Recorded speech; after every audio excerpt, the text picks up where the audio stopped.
चर्चा करते हैं इस पर। आगे ये चाल, इसकी ट्रैजेक्टरी कैसे रहेगी। डेलॉयट इंडिया में एनर्जी रिसोर्सेज एंड इंडस्ट्रियल के लीडर देबाशीष मिश्रा जी हमारे साथ हैं। देबाशीष, बहुत बहुत स्वागत है आपका। Thank you. किस तरह से स्थिति को आंकते हैं सर? हिंदी में बड़े अच्छे अच्छे शानदार शानदार कैच लाइंस आ रही हैं। हमने कहा है कि क्रूड बड़ा क्रूर हो गया है, तो ये कब तक अपनी क्रूरता दिखाते रहेगा? आपने सही बताया, और आपने जो अपने ओपनिंग स्टेटमेंट में जो 4-5 फैक्टर्स गिनाए वो पूरा टू द पॉइंट था। ये चीज हो रहा है कि डिमांड साइड में आपने जैसे बताया कि चाइना में जो लॉकडाउन था, जीरो टॉलरेंस के वजह जो पॉलिसी था उनका कोविड का, वो धीरे धीरे हट रहा है, तो Chinese demand is coming back. US में समर डिमांड बढ़ रहा है, तो डिमांड साइड में तो सिचुएशन ऐसा है कि ये 98.5 99 बैरल हो गया है।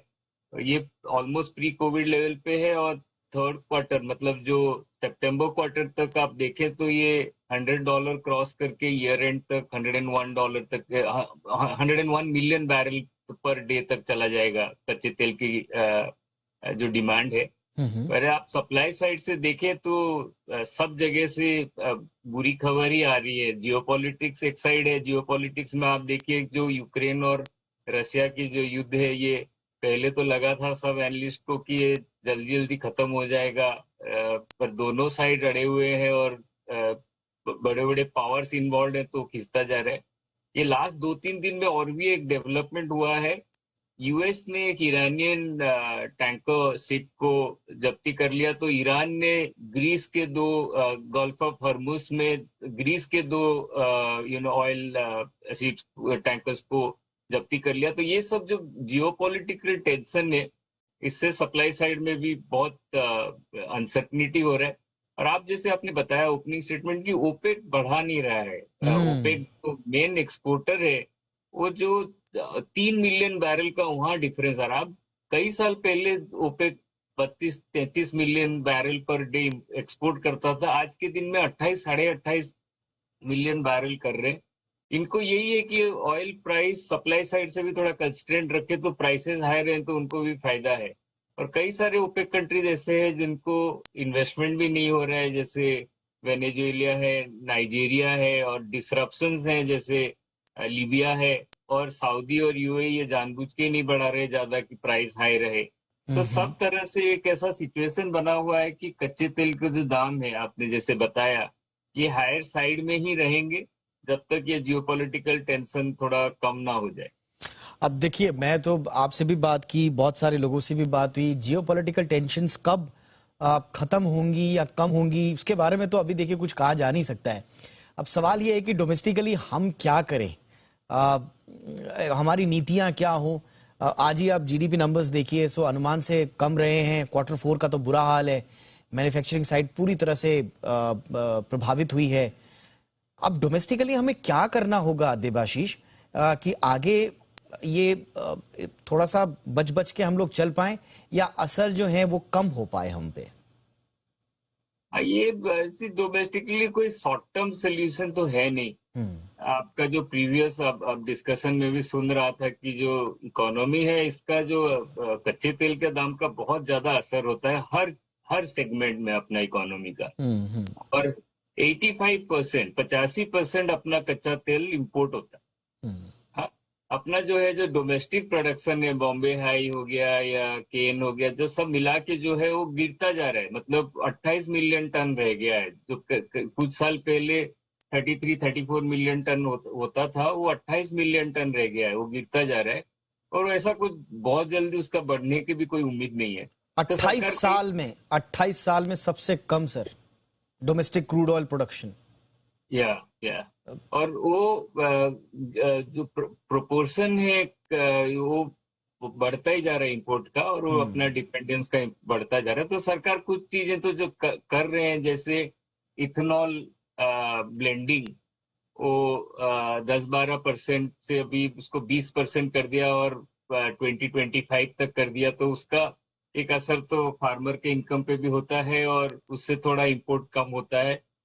और एक चीज है कि जो तेल से जो चलते हैं, उसको अगर जल्दी जल्दी उसको इलेक्ट्रिसिटी में कन्वर्ट करें, बट वो भी लॉन्ग टर्म है। बट फिलहाल भारत यही उम्मीद कर सकता है कि ये कन्फ्लिक्ट जल्द से जल्दी खत्म हो जाए और कच्चा तेल जो है $70-80 पर बैरल पे जाए।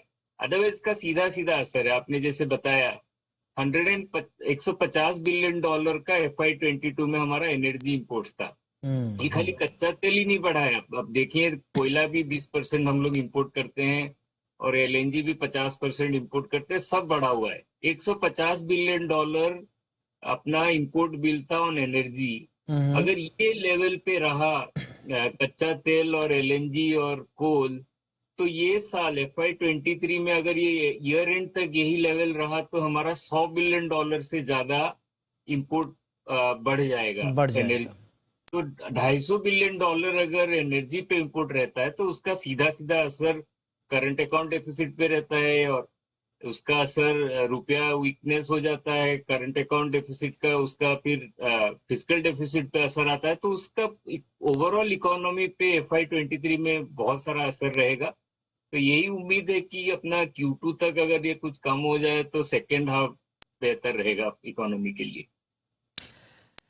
एब्सोल्युटली। जाते जाते एक आखिरी सवाल आपसे, अब क्रूड की भी बात हो गई और ओवरऑल GDP की भी बात हुई, तो आर्थिक सेहत की बात मैं थोड़ा सा आपसे भी कर लेता हूं। कुछ लोग कह रहे हैं कि अब साल भर में जितना ग्रोथ ट्रैजेक्टरी अपवर्ड्स होनी थी हो गई, अब लग नहीं रहा है कि अब इकोनॉमिक ग्रोथ उतनी रफ्तार से आगे बढ़ पाएगी। कुछ लोग तो ब्रेक भी कह रहे हैं कि अब ब्रेक लग गया अब इकोनॉमिक ग्रोथ को।